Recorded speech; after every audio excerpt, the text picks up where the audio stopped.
¿Qué tal? ¿Cómo andan?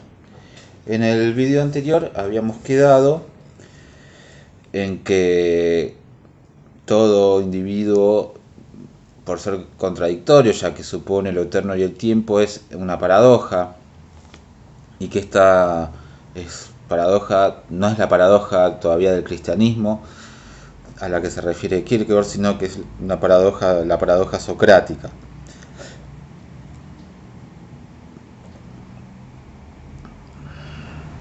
Ahora bien, la pregunta por el cómo supone relacionarse dialécticamente respecto del tiempo. ¿Por qué?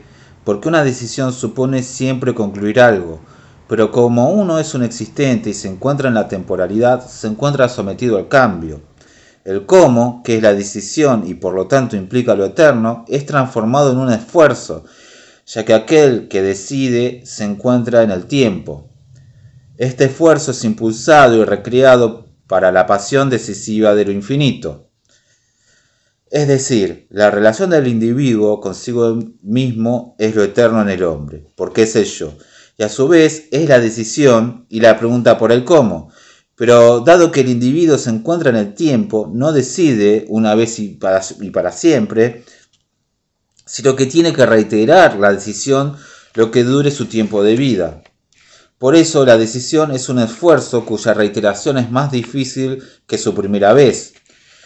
Aquí el tiempo es una tarea porque en todo momento el individuo debe decidir. El tiempo para el ético se vuelve una tarea. Parecido a lo que decía Plutarco, como las pasiones son la materia y la razón es la forma, aquí el tiempo es la materia y lo eterno es la forma. ¿Por qué la decisión no se toma de una vez y para siempre? Porque la vía objetiva siempre tienta, y como el individuo se encuentra en el tiempo, en todo momento vuelve a nacer la tentación de la vía objetiva. El tiempo es cambio y ese cambio hace posible el resurgimiento de la vía objetiva que fue dejada atrás en la primera decisión. Es decir, siempre entre una decisión se abren dos vías, la vía objetiva y la vía subjetiva. Toda decisión reside en la subjetividad y supone dejar de lado la vía objetiva, que es tanto el empirismo como el idealismo y el pensamiento objetivo. Pero eso supone dejar atrás la vía objetiva y volcarse a aquella vía que acentúa el hecho de existir, que es la vía subjetiva, que es el conocimiento esencial, que es la ética. Ahora bien, uno cuando deja de lado la vía objetiva y se pronuncia por la vía subjetiva, eso no supone que la vía objetiva ha quedado atrás definitivamente, ha quedado superada definitivamente, siempre retorna, porque uno está en devenir, porque uno es tiempo, porque uno es cambio, entonces en todo momento está la posibilidad de que la vía objetiva retorne, es decir, en todo momento está esa posibilidad de que uno elija la vía objetiva para evitar la decisión. Se vuelve una tentación la vía objetiva.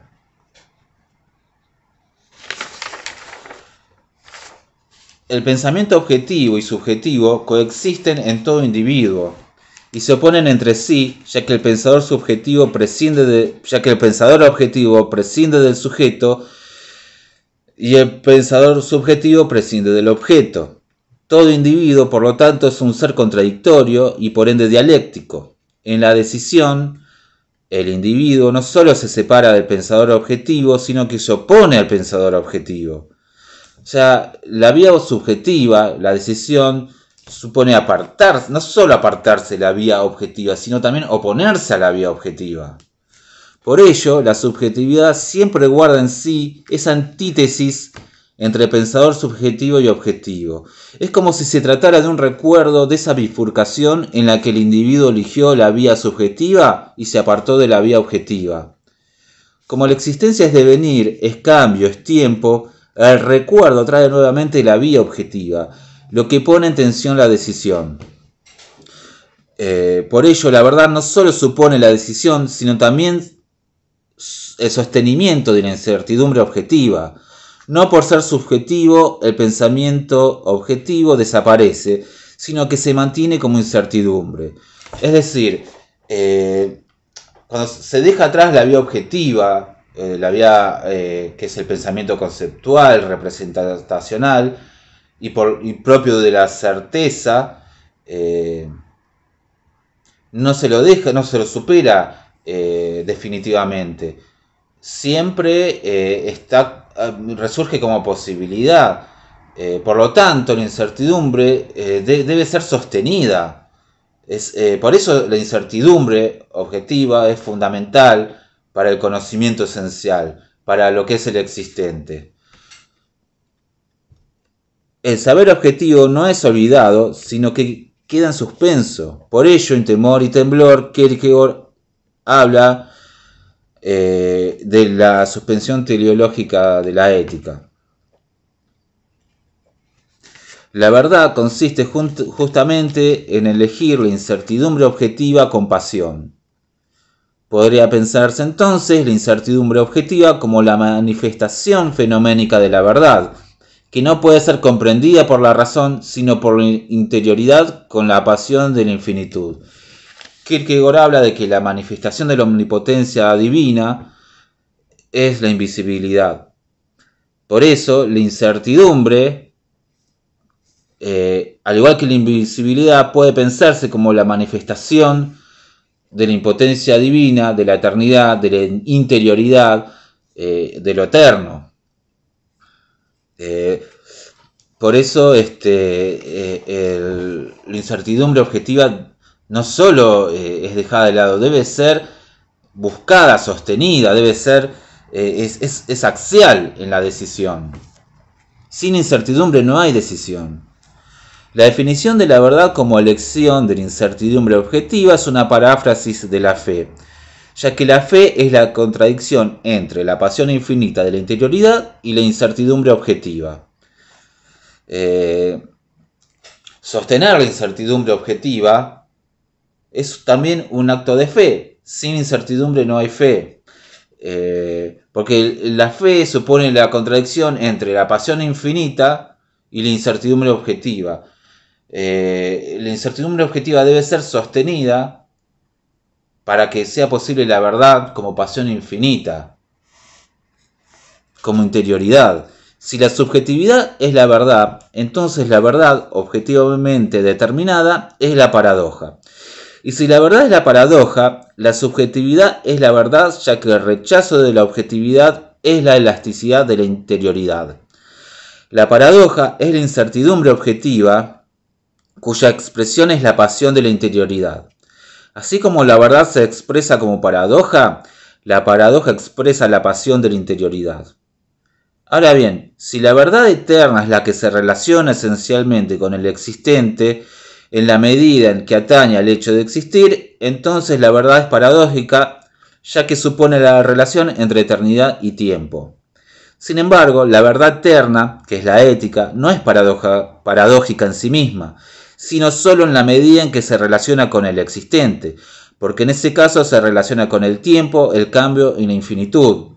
Se trata, podría decirse, de la relación del individuo con las ideas platónicas, del mundo sensible con el mundo suprasensible. La ignorancia socrática es la interioridad y la incertidumbre objetiva, ya que apunta a una decisión que relacione lo eterno y el tiempo, lo cual no puede ser objetivamente certero por ser contradictorio. Por ello la verdad se presenta como paradoja. Lo que quiere decir Kierkegaard acá es que el conocimiento esencial, que son las verdades éticas, supone siempre una relación con ese trasmundo platónico de las ideas. Entonces, que las ideas del trasmundo platónico se relacionen con nosotros, que somos seres sensibles, es una paradoja, porque supone la relación de lo eterno con el tiempo.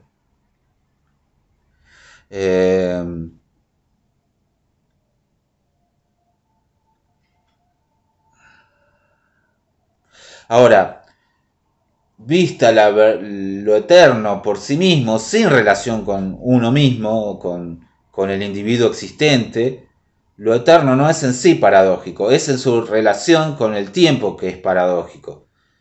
Ahora vamos a ver bien por qué Kierkegaard remarca este punto.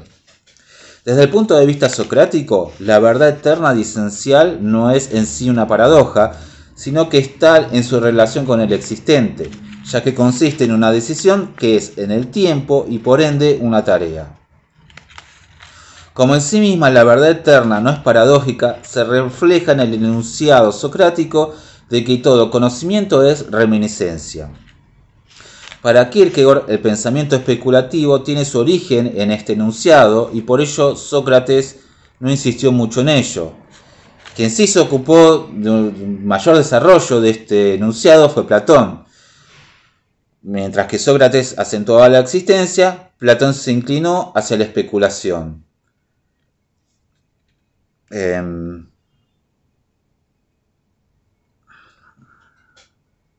Resulta llamativo que Kierkegaard ubique en Platón el inicio de la especulación y por lo tanto el momento en el que el individuo se aleja de la verdad como interioridad, porque para Nietzsche la razón aparece en la filosofía griega acabadamente en la figura de Sócrates como voluntad de negar.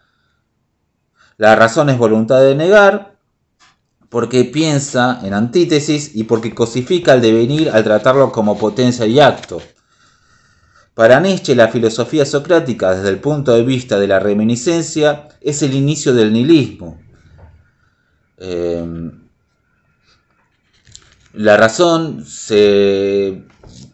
Para Nietzsche, la razón apunta a situarse como, o ubicarse como un sustituto de la afirmación originaria de lo múltiple, que es la voluntad de poder. Pero como que la razón en realidad nunca logra esa afirmación, pretende ser un sustituto, pero nunca lo logra, porque la razón concibe en términos de antítesis y por lo tanto expulsa toda diferencia. Entonces lo múltiple es negado. Entonces, así, de ese modo, la voluntad de poder se vuelve voluntad de negar en la razón, en el pensamiento especulativo, en lo que es para Kierkegaard el pensamiento objetivo. Para Kierkegaard, el inicio del pensamiento objetivo y especulativo que abstrae al hombre de su relación con la verdad, para Kierkegaard es el pensamiento para Kierkegaard esto es el inicio del pensamiento objetivo y especulativo que abstrae al hombre de su relación con la verdad. Para Nietzsche la verdad es lo dionisíaco, la diferencia originaria, y para Kierkegaard será la paradoja absoluta. Para Nietzsche la razón pretende ponerse como sustituto de la afirmación originaria, de la afirmación de la voluntad de poder, pero no lo logra ya que expulsa la diferencia. Por lo tanto, para Kierkegaard la fe es análoga a esa afirmación originaria de Nietzsche, porque supone afirmar una multiplicidad de lo irreconciliable. Lo irreconciliable siempre lo es para la razón, que ve en términos de opuestos, de antítesis. Pero para Nietzsche, por ejemplo, lo originario es esa multiplicidad de que son al mismo tiempo distintas perspectivas de lo real. Ahora bien, el conocimiento como reminiscencia significa lo siguiente, según Kierkegaard, que el individuo es íntegro y que el único obstáculo para conocer la verdad eterna es el hecho de que es un existente, ya que ello lo ubica en el tiempo. Existir es para él interiorización en y por la existencia y por lo tanto existir es la verdad.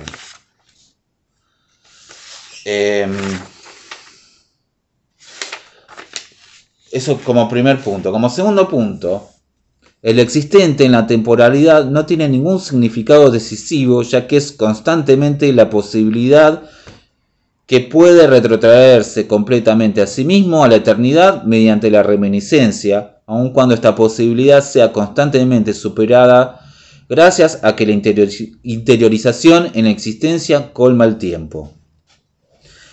Ahora bien, hay dos maneras en las que el individuo puede no estar relacionado con la verdad, que dicho en palabras de Kierkegaard es ser la no verdad. El individuo es la no verdad cuando se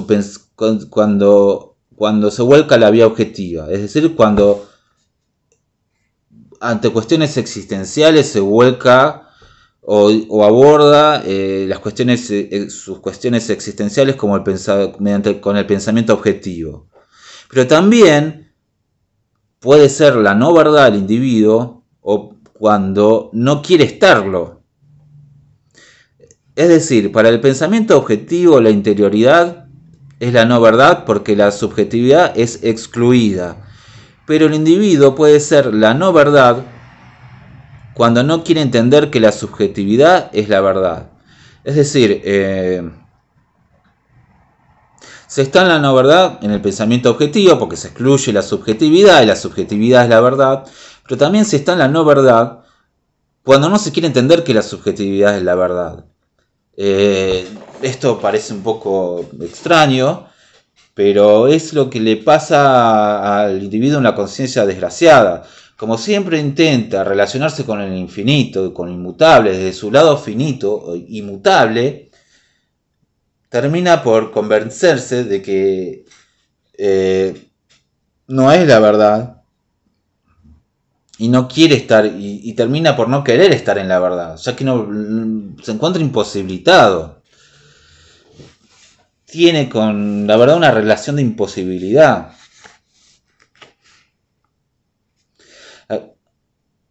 Aquí el sujeto es la no verdad no porque se ha vuelto especulativo, sino en virtud de un acto de voluntad que es el pecado.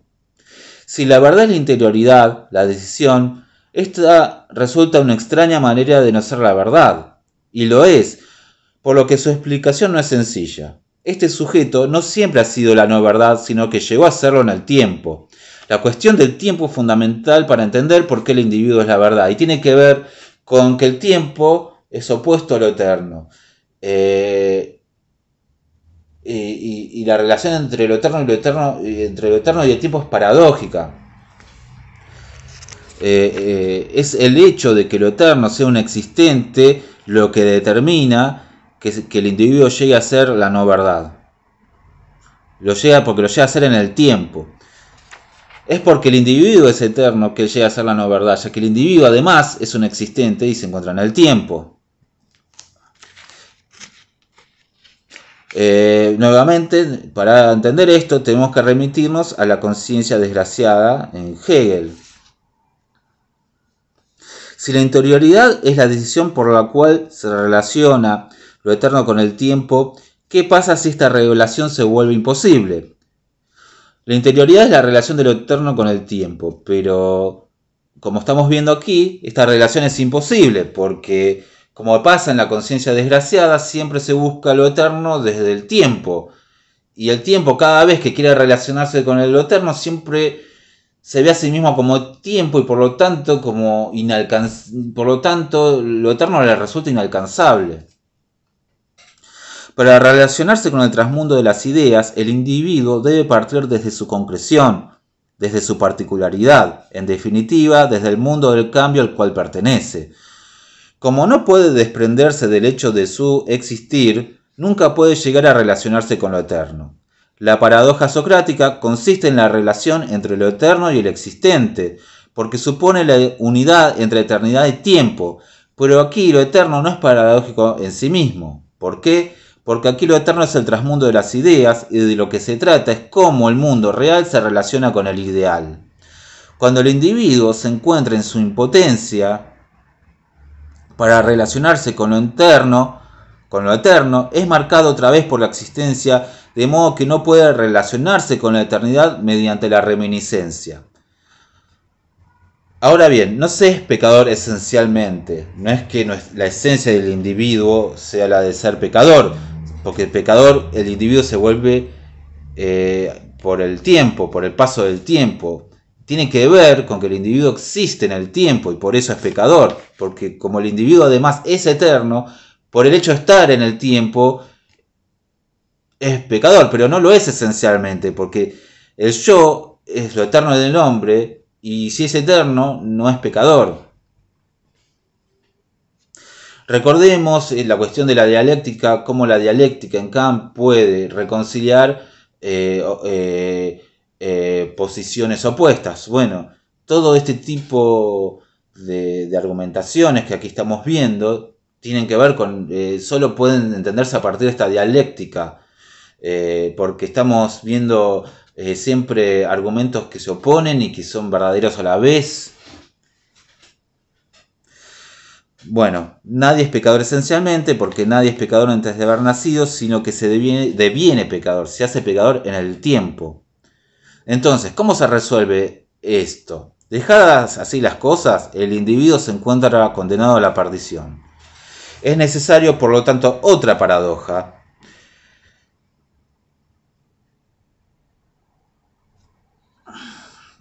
Es decir, que lo eterno se relacione con el tiempo. Como el individuo no puede desde su lado mutable relacionarse con lo inmutable, entonces es necesaria otra paradoja que sí ahora estamos hablando de la paradoja cristiana.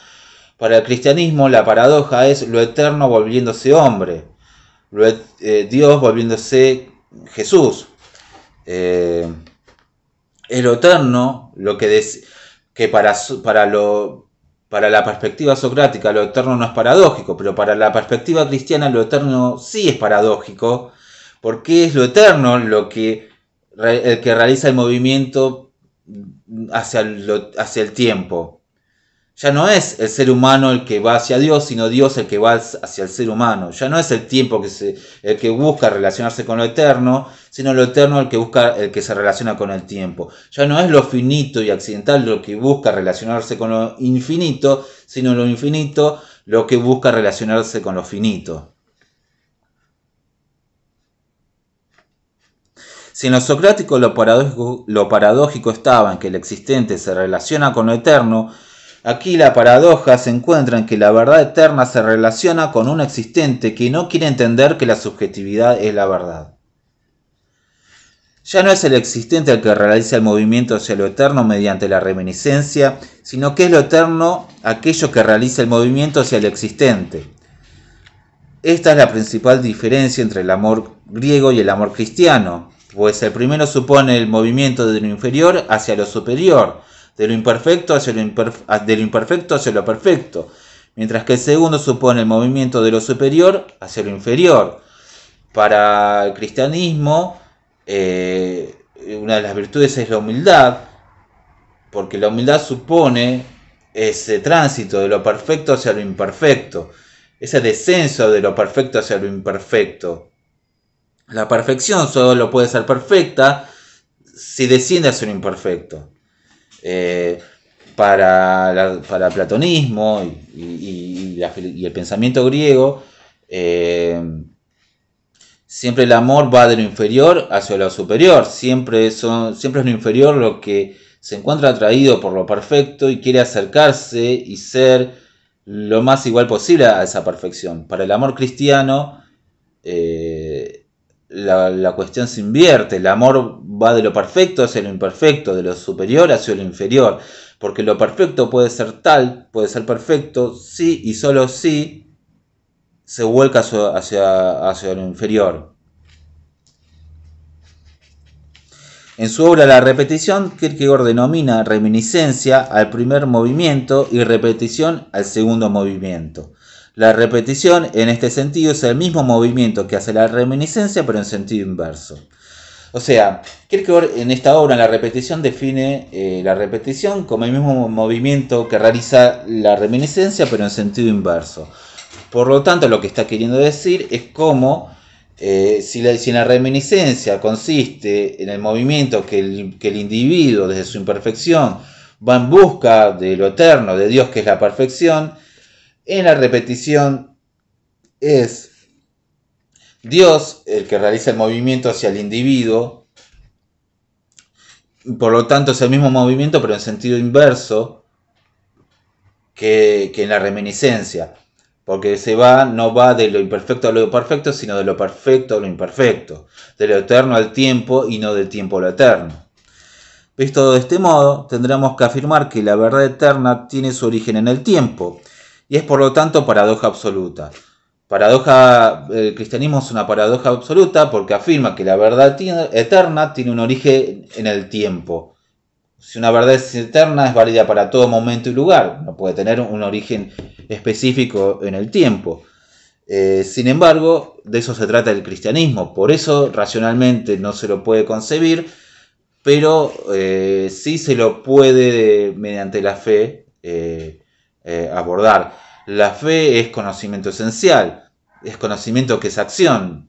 En la decisión se puede encontrar esta reconciliación entre lo eterno y el tiempo, y que es la paradoja del cristianismo. En migajas filosóficas, Kierkegaard se pregunta si hay un origen histórico para la verdad eterna. Por ello, si el individuo no puede retrotraerse a la eternidad por su pecado, ahora la verdad eterna es la que lo encuentra a él en el tiempo. Ya no se encuentra detrás de él, sino delante. Si en lo socrático la decisión era del individuo para relacionarse con lo eterno, aquí ha sido la eternidad la que ha decidido volverse un existente a fin de demostrar que lo eterno no se encuentra en un trasmundo de las ideas, sino en la existencia. El individuo socrático, para relacionarse con lo eterno, tiene que ir al trasmundo de las ideas. Lo eterno siempre le queda por atrás, porque ese es un trasmundo de las ideas, también es un mundo abstracto. El cristianismo lo que dice es que lo eterno no se encuentra por atrás, en el trasmundo de las ideas, sino que como tuvo un origen en el tiempo, se encuentra en el tiempo. Cuando lo eterno es la paradoja, su choque con interioridad se produce en virtud del absurdo, por lo que la pasión de la interioridad que corresponde es la fe. El pecado cierra definitivamente toda especulación, porque cierra toda posibilidad de relacionarse con lo eterno mediante la reminiscencia.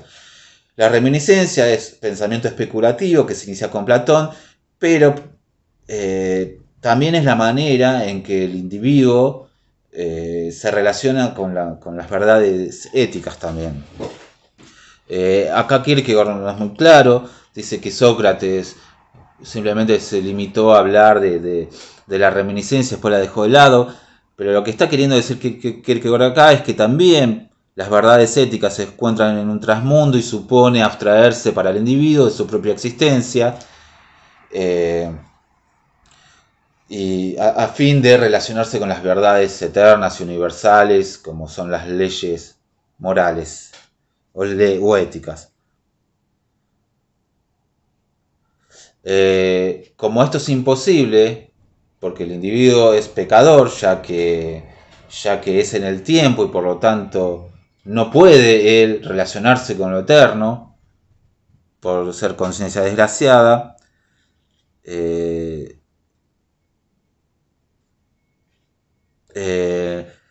lo absurdo, por eso es necesario tener fe en que lo eterno ha tenido un origen, ha tenido un inicio en el tiempo.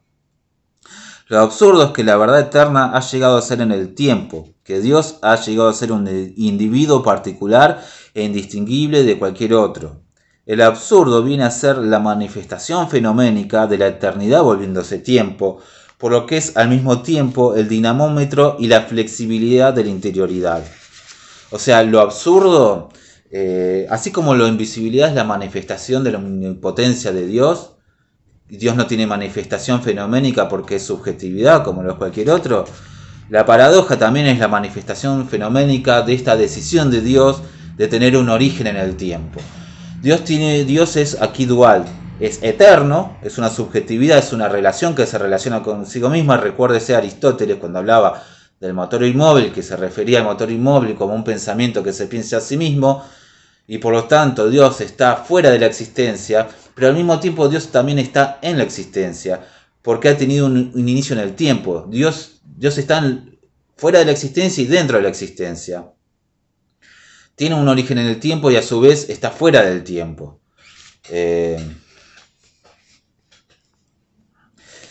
Por eso la paradoja es la manifestación fenoménica de esta decisión divina por la cual Dios tiene un inicio histórico. Ahora bien, que Dios por haber decidido volverse un existente no pierde su trascendencia. Ahora bien, Dios por haber decidido volverse un existente no pierde su carácter trascendente. Y de ahí que Dios se haya vuelto un individuo indistinguible de cualquier otro. Si no fuese así, si Dios se hubiese vuelto un hombre poderoso, podría ser directamente percibido y por lo tanto se recaería en el paganismo. Dios no puede manifestarse tal y como es. Por eso elige la figura de un siervo humilde, de un humilde carpintero ignoto, no de un rey poderoso y guerrero como lo fue el rey David. ¿Por qué?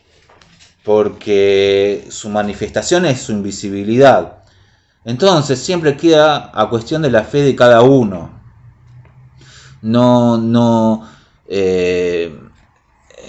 Los seguidores contemporáneos de Cristo no veían en Cristo la divinidad. Por eso en Migajas Filosóficas, la tesis que plantea Kierkegaard es que no hay diferencia entre el discípulo de Cristo contemporáneo a Cristo y aquel que vivió 1800 años después, como somos nosotros los modernos. No hay ninguna diferencia. El discípulo contemporáneo de Cristo tenía que tener la misma fe que tiene que tener cualquier cristiano. No percibía directamente a Dios, porque Dios no se manifiesta fenoménicamente, porque Dios no es objeto, sino sujeto.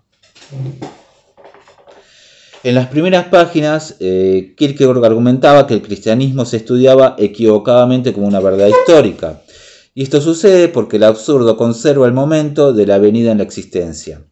Lo cierto es que lo máximo que puede comprenderse en el cristianismo es que no puede ser comprendido.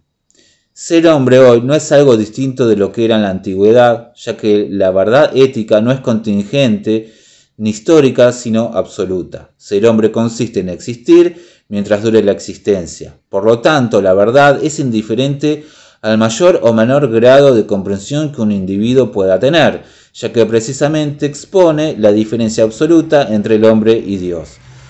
O sea, si el cristianismo supone una paradoja, que es lo eterno, teniendo un origen en el tiempo, un inicio en el tiempo, todo lo que podemos comprender sobre el cristianismo es que no puede comprenderse. Es la paradoja absoluta.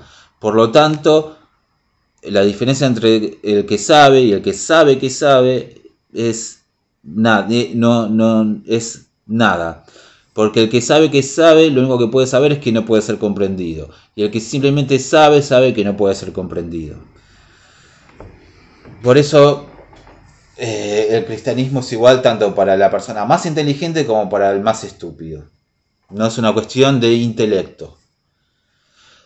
La especulación permanece en inmanencia, ya que se retira de la existencia mediante el recuerdo, mediante la reminiscencia.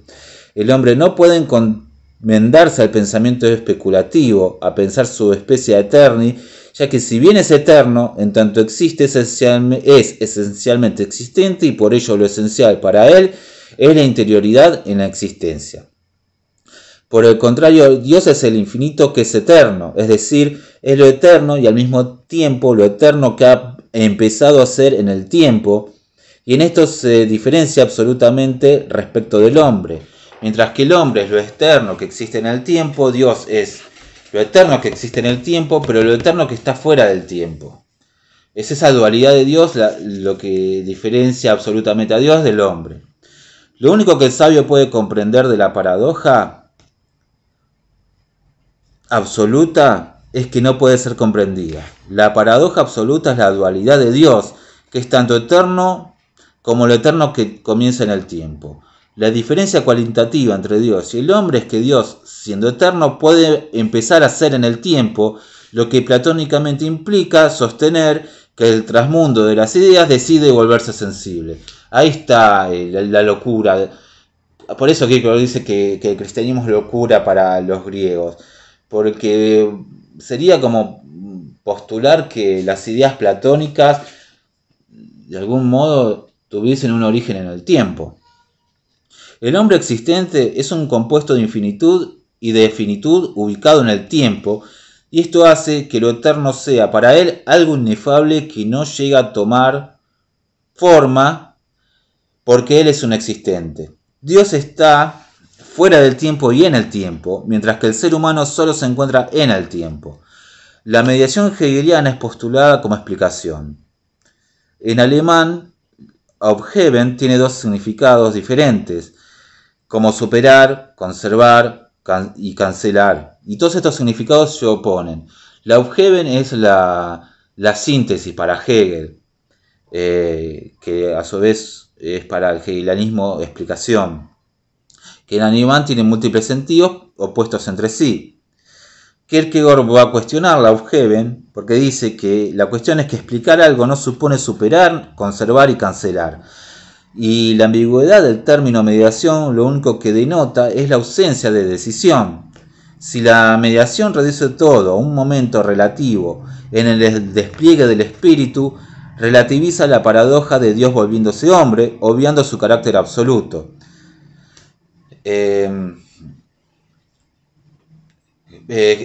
Para Hegel, es la venida de la relación de Dios con el tiempo es la mediación. Por eso la mediación es la infinitud que permite la reconciliación de los opuestos. Pero lo que Kierkegaard cuestiona de Hegel es que la mediación deja de lado toda decisión y no respeta la paradoja absoluta que es el cristianismo. Es decir, que sobre eso, la venida de Dios como Cristo, que sobre eso no puede saberse nada. Lo único que puede saberse es que no puede saberse nada.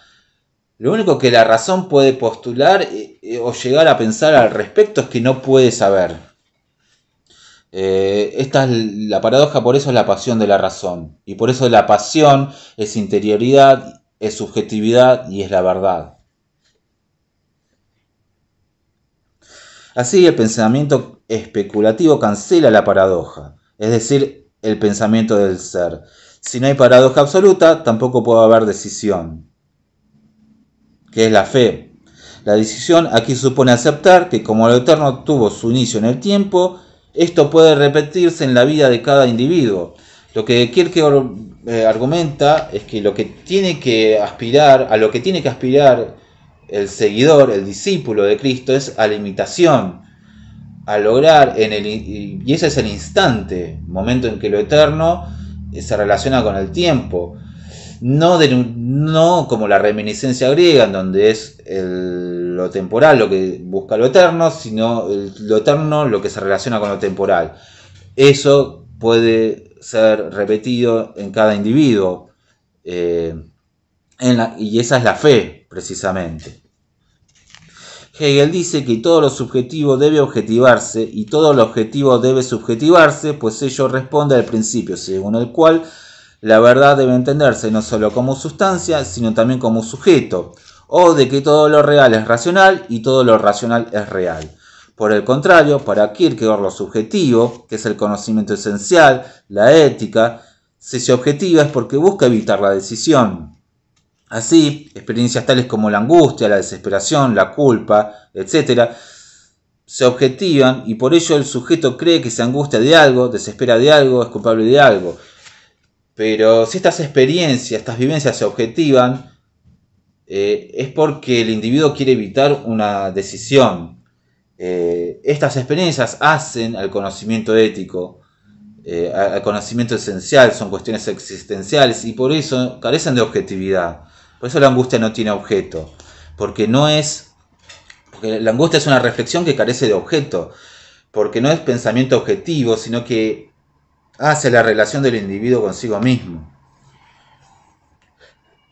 El pecado es para Kierkegaard una trascendencia, pues no puede ser explicado, no al menos conceptualmente. Es una categoría existencial, pero no pertenece a la ética. El individuo es un compuesto de eternidad y tiempo que se oponen entre sí, ya que lo eterno es lo constante y el tiempo es el cambio. Por ser tiempo, el hombre pertenece al mundo de la necesidad causal. Sus actos son determinados por la ley de causa y efecto, y esto significa que se encuentran determinados por sus instintos.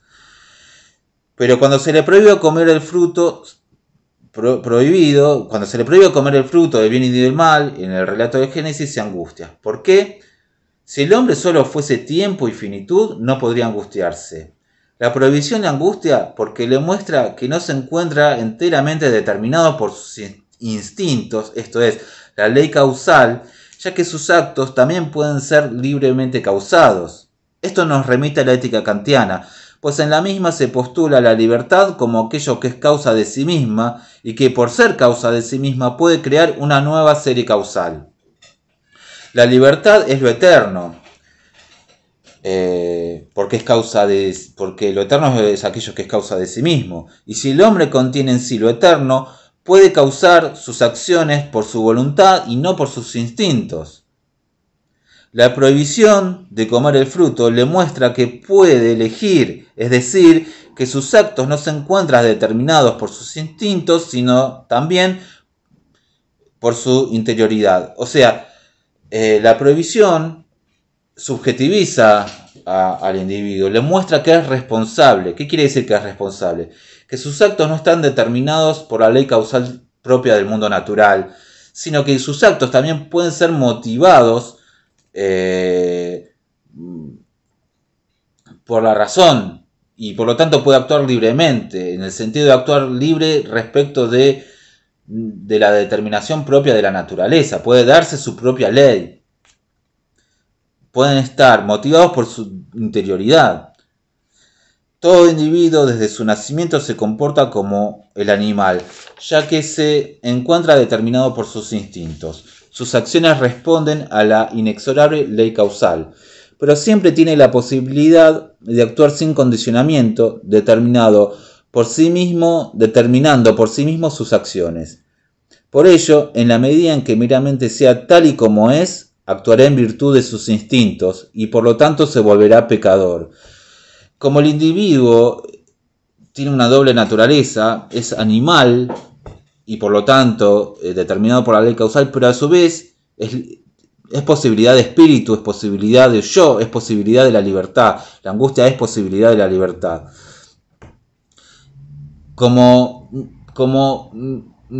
Espontáneamente, naturalmente, es como el animal, con el paso del tiempo termina volviéndose pecador, porque no está haciendo uso de su libertad, está dejando de lado su lado eterno, su libertad. De ahí que el pecado se da por un salto, de ahí que el pecado no se pueda definir, no se pueda conceptualizar. El pecado está en que, pudiendo actuar sin condicionamiento, sigue actuando como el animal. Es como si el pecado también fuese condición, es como la culpa es condición de posibilidad de la libertad, y no al revés. El pecado, la ética, por lo tanto, rescata al individuo del sueño estético, que es la angustia. Kant definía al ser humano como ciudadano de dos mundos, pues por un lado se encuentra condicionado por lo natural, que es la causalidad, pero al mismo tiempo pertenece al mundo de lo nouménico, de la libertad. En las antinomias de la razón, Kant sostiene que es absurdo postular que el mundo tiene un inicio o que no lo tiene. Si es temporalmente infinito, hay que remontarse en la cadena causal infinitamente y se contradice con la lógica de que todo tiene un comienzo. Por su parte, si el mundo es temporalmente finito, entonces tiene una causa primera. Pero si todo tiene una causa, esta causa primera tiene que ser causa de otra causa, salvo que se plantee como causa de sí misma. De aquí Kant extrae la libertad como el principio de toda moralidad. Si Dios es causa primera y por lo tanto causa de sí mismo, el ser humano también lo es.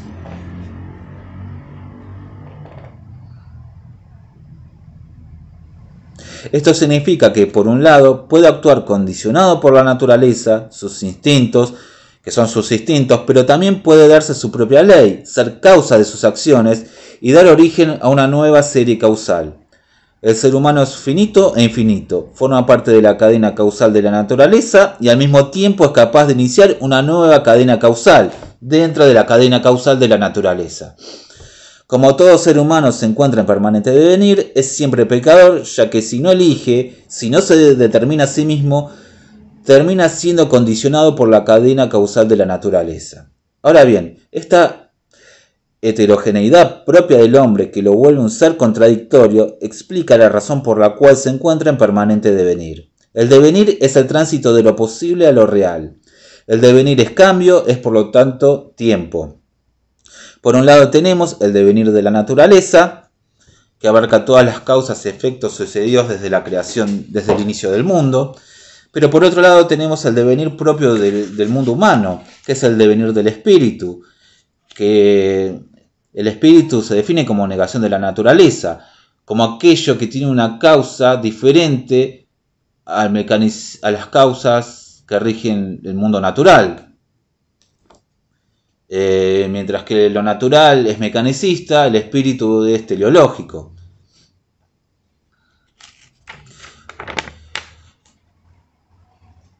Como el ser humano es libre, puede determinar sus acciones sin condicionarse por la cadena causal propia de la naturaleza. De este modo, lo posible que deviene real aquí ya no es la ciega necesidad causal de la naturaleza, sino lo decidido por el individuo.